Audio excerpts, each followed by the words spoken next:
voz pública. Eran las únicas. No había ninguna otra voz que representara una mirada distinta sobre lo que le había pasado a Juan Pablo Foucault, que era un chico de 18 años, no era adolescente en sentido estricto jurídico, como ahora voy a tratar de explicar, pero era un adolescente, un pibe de 18 años que había sido asesinado por la espalda. Entonces, primera cuestión es eso, ¿no? Cuando hablo de construcción mediática, cuando hablamos de una construcción de los medios, no es una responsabilidad exclusiva de los medios que publican determinadas cosas o solo determinadas versiones, sino que hay una ausencia de voces que deberían estar en los medios diciendo otra cosa, ¿no? En el caso que yo acabo de comentar, podría haber estado, por ejemplo, el secretario de Justicia, un legislador nacional, el gobernador de la provincia de Buenos Aires, o quien se les ocurra, diciendo, no, momento, el Chocobar no es un héroe, asesinó un Chocobar. Bueno, primera cuestión esa.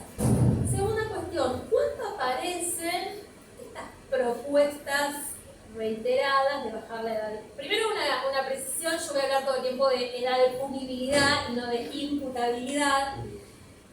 Y esa es una distinción que me parece importante tenerla clara, porque de lo que estamos hablando es de desde qué edad decidimos someter a un adolescente a un proceso penal, cuyo objetivo central es aplicar una pena, ¿no? Digamos, los procesos penales tienen como objetivo dilucidar la responsabilidad penal de una persona o de varias personas y de hallarlas culpables aplicarles una pena. Ahora, nosotros podemos imputar de un hecho, si me pongo muy técnica y así hablo medio como yo trato de no hablar como abogada, pero si se me escapa, me paran, me frenan, porque muchas de ustedes tenemos confianza, me frenan y se vuelve a hablar normal. Entonces, se le puede imputar, siempre doy el mismo ejemplo, si ahora entrara corriendo un pibito de 12 años y se llevara algún objeto valioso y sale corriendo a la calle y es retenido por una autoridad policial y esa autoridad policial da noticia de esto que pasó a un juez o un fiscal penal juvenil, se le puede imputar ese hecho a ese niño de 12 años. O sea, se robó algo, se robó una mochila, se llevó un celular, o sea, se le imputa ese hecho. Pero como no es punible, esa autoridad judicial tiene que decir eso. Yo no tengo nada que hacer con este pibe porque yo intervengo solo con pibes que ya son punibles, que ya tienen la edad de punibilidad o edad de responsabilidad penal. Así que este chico no es asunto mío, ¿no? Lo tengo que sobreser, no es problema mío, no intervengo yo. Eso es lo que debería suceder. Y le debería dar intervención al área de protección de derechos, a la dirección de niñez, o como se llame aquí o en cada localidad, para que intervenga con ese pibe. Eso es lo que idealmente debería suceder, pero por eso yo distingo entre imputabilidad y edad de punibilidad. ¿Cuándo aparecen?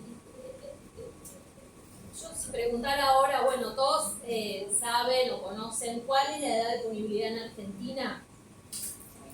Probablemente ustedes lo sepan porque son personas interesadas en esa cuestión, pero si yo salgo a la calle y hago esta misma pregunta, probablemente mucha gente piense que no hay castigo penal hasta los 18 años, porque identifica mayoría de edad con código penal y con intervención penal.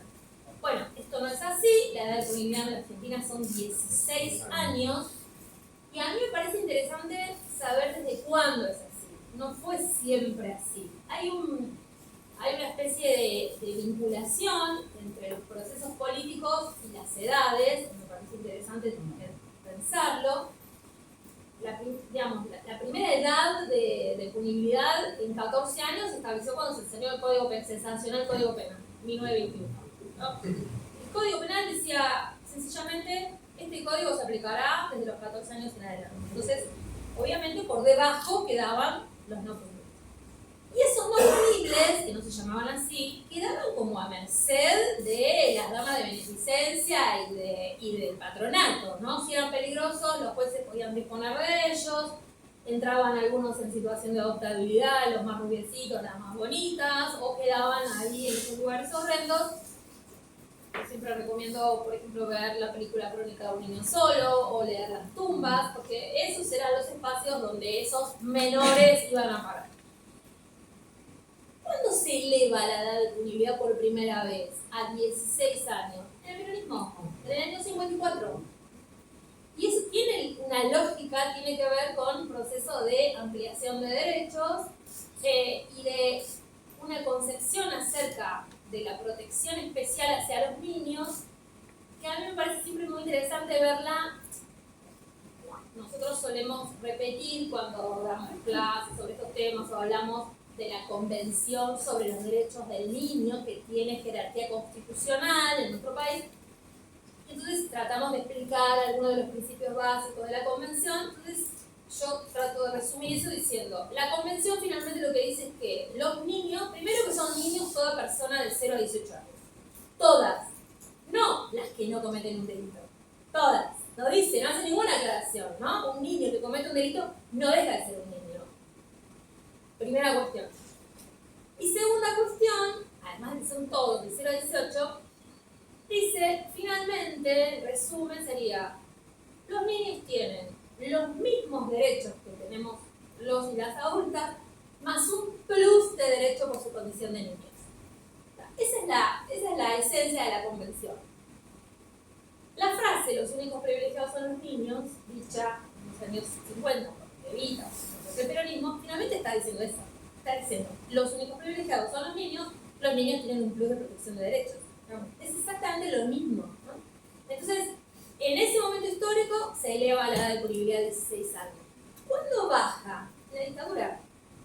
En el año 80.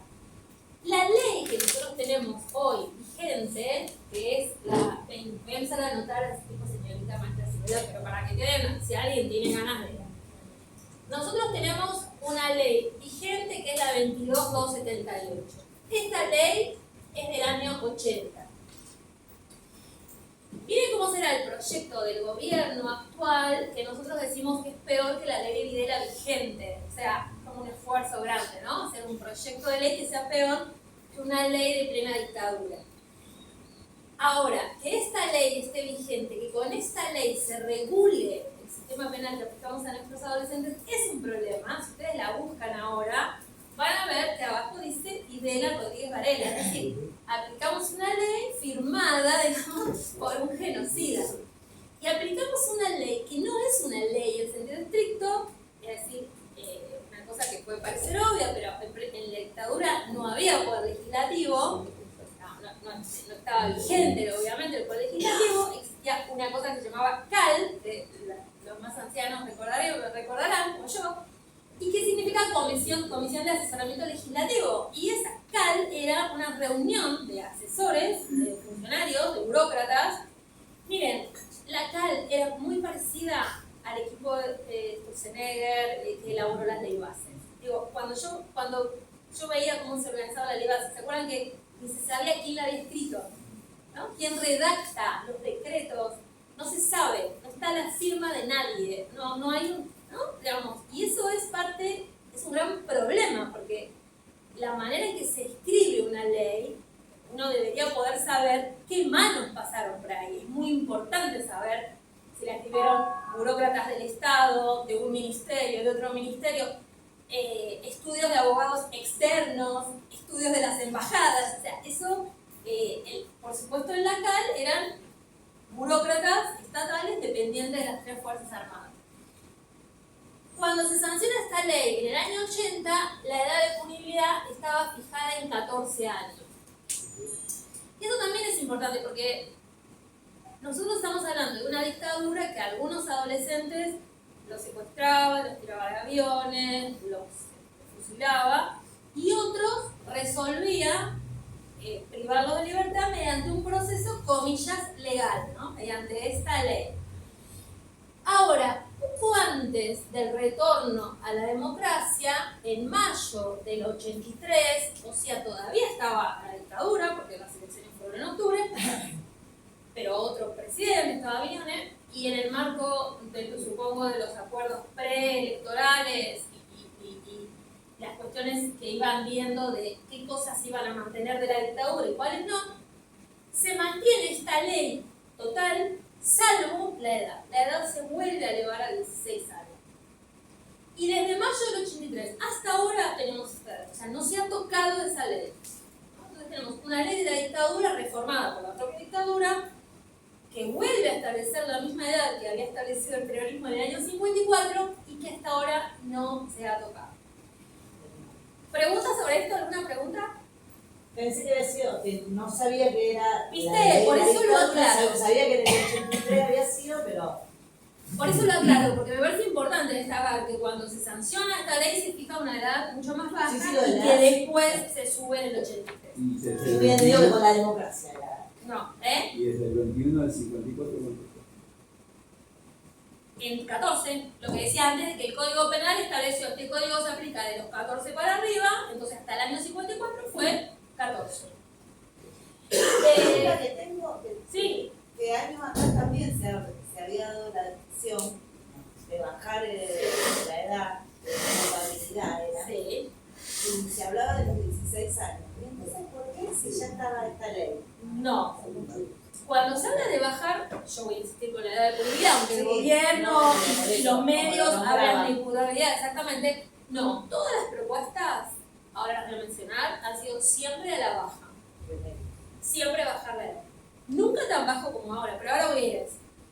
Entonces, una cosa, cuando nosotros hablamos digamos, de la situación de nuestros adolescentes, yo lo que quiero también es contarles un poco cómo es la situación actual y cuál es el marco normativo o qué leyes protegen o se vinculan con nuestros adolescentes que cometen delitos. Entonces, la ley estrictamente penal es esta. Ahora, Santa Fe, como Chaco o Buenos Aires o la capital federal, tienen leyes procesales que son específicas de la provincia que yo no conozco. Así que de eso no voy a hablar porque no las conozco. Pero esas leyes procesales, ustedes saben, las leyes de fondo son nacionales, las leyes procesales son locales. La ley de fondo, por ejemplo, de la provincia de Buenos Aires, la ley penal procesal juvenil de la provincia de Buenos Aires, tiene una especie de trampita que es que hace lo que a mí me parece es una baja de edad de punibilidad de hecho. Esto es, permite la privación de libertad en casos de... Pregúntenme si quieren, ¿eh? No estamos discutiendo. No discutan, pregúntenme. De alta trascendencia pública. Entonces, vuelvo, la provincia de Buenos Aires permite por vía procesal que si hay, por ejemplo, un homicidio cometido por un adolescente de 15 años o 14, el juez que interviene pueda ordenar lo que se llama una medida de seguridad, que es un eufemismo para decir privación de libertad.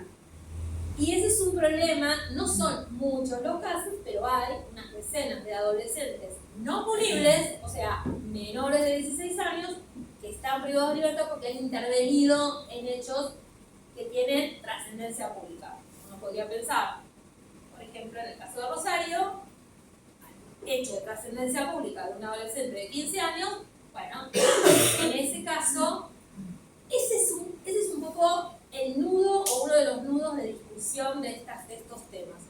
¿Qué se hace con los adolescentes no punibles que cometen un delito grave? ¿Qué se hace con ellos? Ahora vamos a hablar un poquito de eso, pero digo para tenerlo como un tema para pensar. Y lo de la infancia. Bueno, pero uno podría pensar desde el lado del bien que otras cosas se pueden hacer con esos pibes que de verdad cometen algún delito por las razones previas que no se han abordado como corresponde, pero que lo cometen, y hay que dar una respuesta. No se puede, no importa, sos chiquito, volvete a tu casa, no sirve eso, no sirve para él tampoco. ¿Y en el IRAD cuál es función acá? ¿Qué función cumple el IRAD entonces? En IRAD, bueno, yo no puedo hablar de las instituciones locales. Lo que yo conozco de la historia del IRAD es todo malo en términos de cumplir con objetivos de reinserción o de cosas por el estilo. Es una cárcel para chicos. Bueno, pero justamente por eso yo acá me reía cuando hablaste, compañera, porque cuando yo digo nosotros, yo pertenezco a una red que se llama Argentina No Baja, que es la otra. Pero yo creo que todos estamos con lo mismo y no, está esa pavada. Pero cuando nosotros decimos que no queremos que se baje la edad de punibilidad, es porque sabemos que ese tipo de instituciones no se para nada, o sea, no resuelven nada, no previenen, y para chicos todavía más chiquitos menos, ¿no?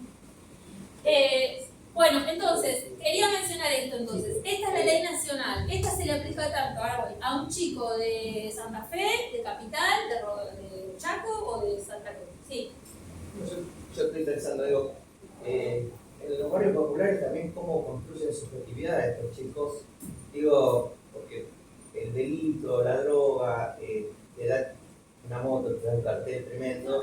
Digo, cómo también las otras instituciones, la escuela, el dispensario, digo, cómo estamos en esa situación. Porque en realidad habría que poner a analizar un montón de cosas con la franja etaria esa. Porque esos pibes tendrían que estar en la escuela, realmente no se tendrían que... Sí, vamos fallando las redes institucionales.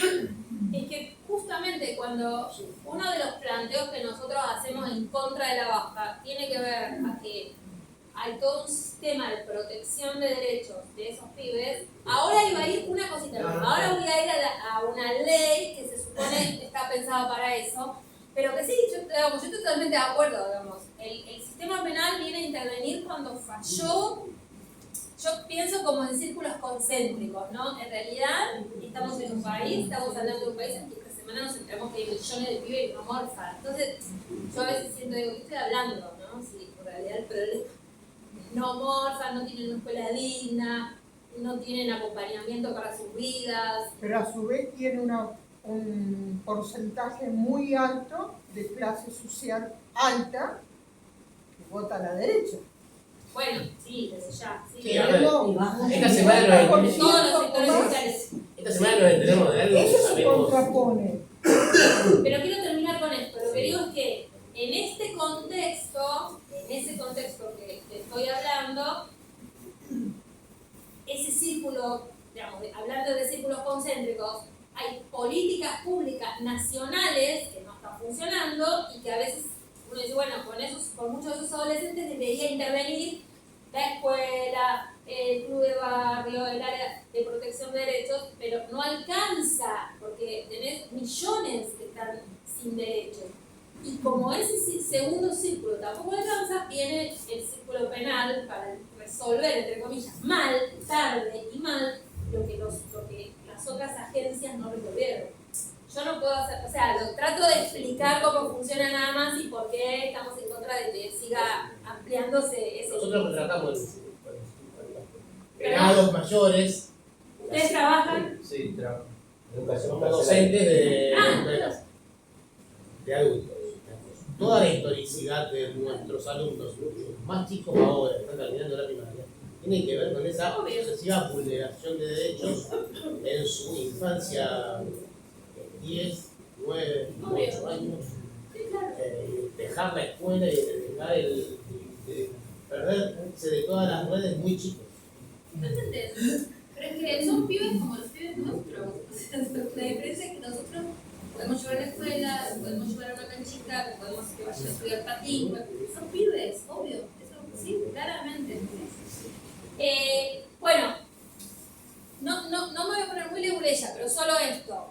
Al lado de esta ley, que es la ley penal, tenemos una ley que se llama 26061, que es del año 2005, que es la Ley de Protección Integral de los Derechos de Niñas, Niños y Adolescentes.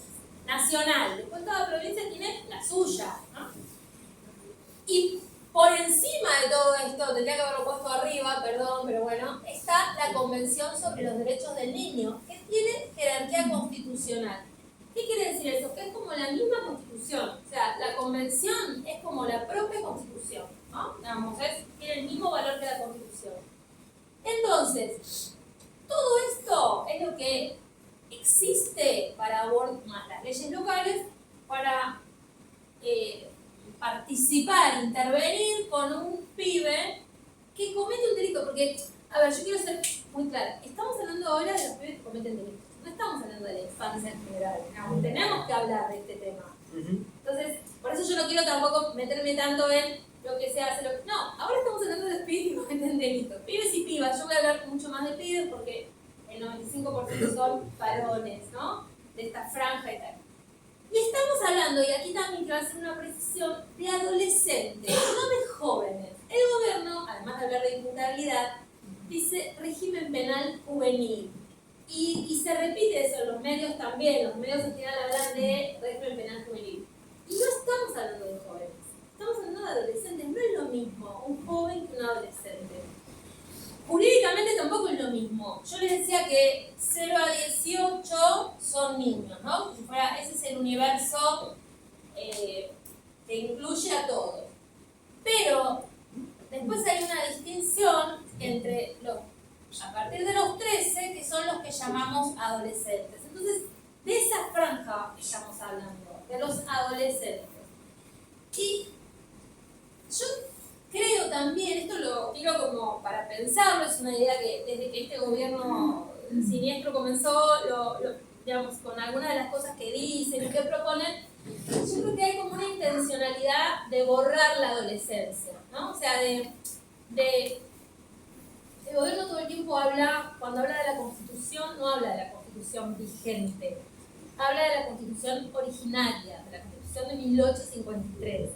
En esa Constitución no estamos las mujeres, los trabajadores, los niños, no estamos, no existimos. Es una Constitución de machos, de varones, ¿no? De varones de hacendados, de dinero, que se juntaron a escribir esa Constitución.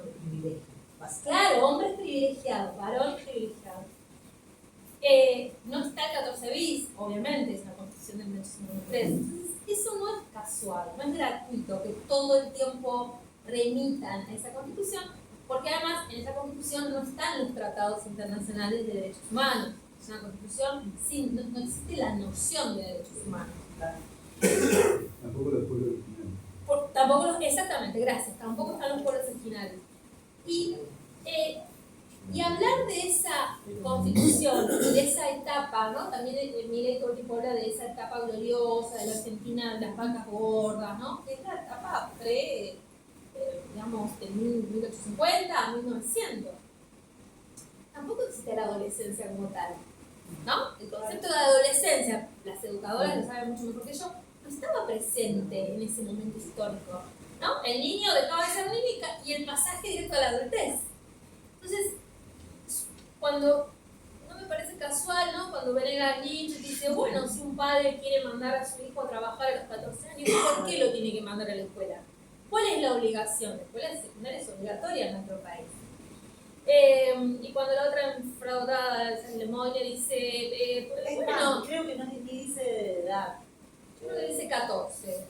Pero bueno, no importa. Cuando ella dice, bueno, y su padre no quiere pagar alimentos, toda la estructura jurídica de derecho, de protección de la infancia, se va. Cuando el gobierno dice delito de adulto, pena de adulto, ¿qué está diciendo? Hay un borramiento también ahí de eso que decíamos recién, de que es niño toda persona menor de 18 años sin inscripción alguna. No hay delitos de niño. ¿Qué sería un delito de niño? Cuando dicen esta frase, ¿no? Delito de niño, delito de adulto penal, ¿qué sería un delito de niño? Una fruta de sí. No, eso tampoco, ni siquiera, porque si vos lo ves desde el punto de vista puramente del Código Penal, es un hurto o un robo, depende si entra, si escala, si no escala. Quiero decir, el concepto mismo es un concepto totalmente falso, porque existen delitos más graves, menos graves. De hecho, en la capital, en la provincia de Buenos Aires, en La Plata, ya vi varios casos de personas detenidas por robar paltas que cuelgan, no es que se meten en una casa y roban paltas que cuelgan y venderlas en la vía pública. Personas adultas detenidas por eso, porque es una infracción a no sé qué. Entonces no hay delitos de Acá se murió un chico. No, se cayó de la Ah, se cayó 14 del años. árbol, zona oeste. Qué horror.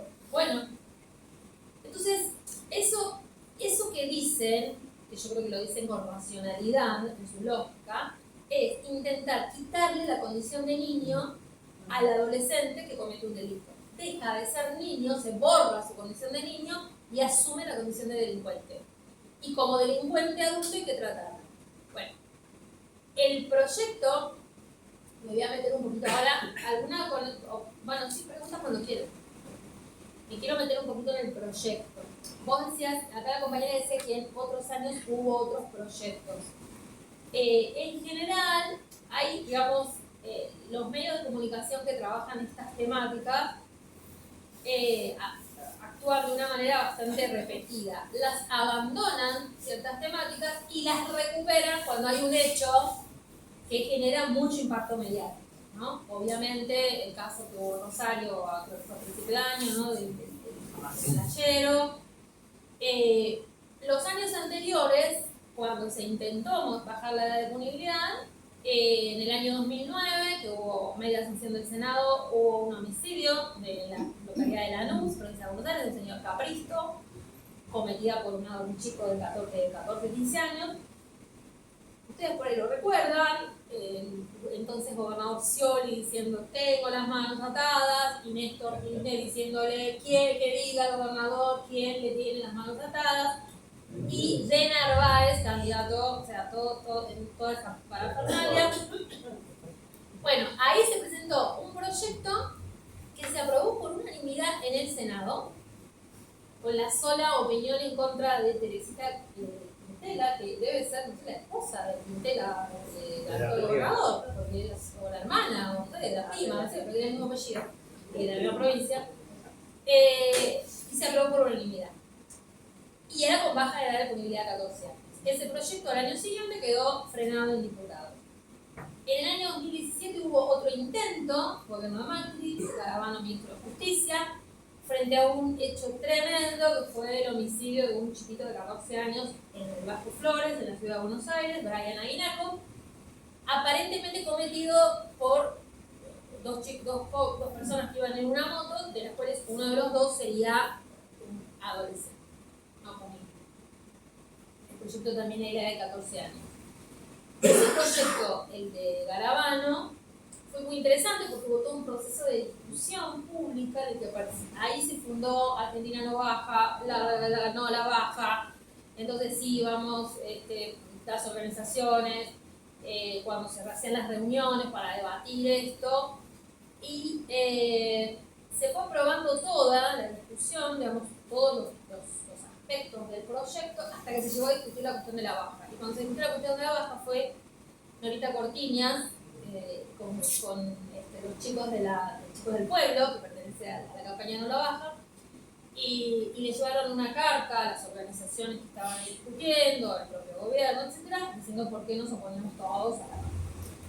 Y hubo una votación entre todos los que estaban participando, que representaban a organizaciones públicas, incluso a estados provinciales y a UNICEF, y el resultado fue 32 en contra de la baja, 3 a favor y 5 no se pronunciaron. Ese proyecto quedó muerto. Y la próxima vez que hubo un intento fue en el 2019, porque también los intentos de bajar la edad tienen que ver con los años electorales.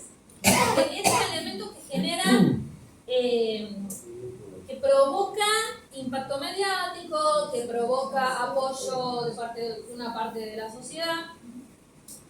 Ahora, fíjense que interesante, el proyecto de 2019, que lo presenta Patricia Bullrich como ministra de Seguridad, plantea una baja de edad a 15 años. Y ahora ella presenta un proyecto de baja de edad a 13 años. ¿Qué Se pone cada vez más perversa. Se pone cada vez más perversa. Totalmente, pero además no tiene modo de justificar. ¿Por qué 15 hace 5 años y qué pasó en el medio para que bajara 3? Ellos pasaron en el medio. Claro, pero no generaron más injusticia. todo peor, ¿no? Digamos, la única explicación posible es esa.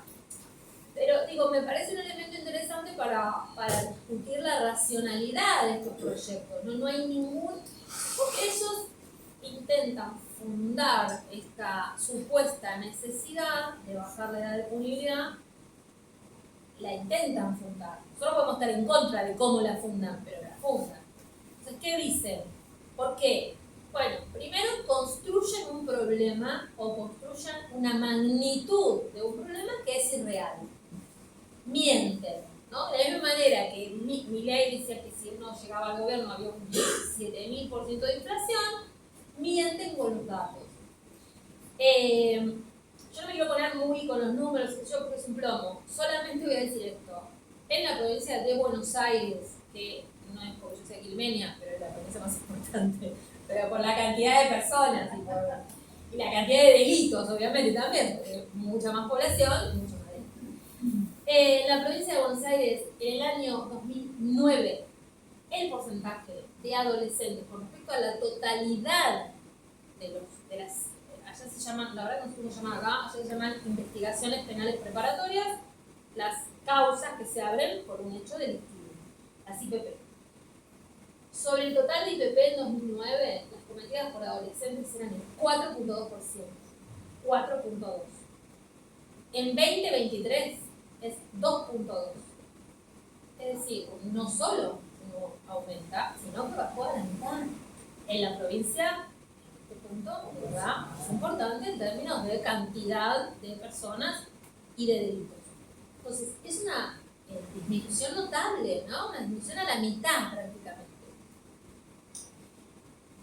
Si ustedes quieren ir al detalle, el gobierno hace una cosa muy perversa, como casi todas sus políticas, cuando presenta este proyecto de baja, ofrece números, ¿no? Dice, el delito juvenil ha aumentado un 20%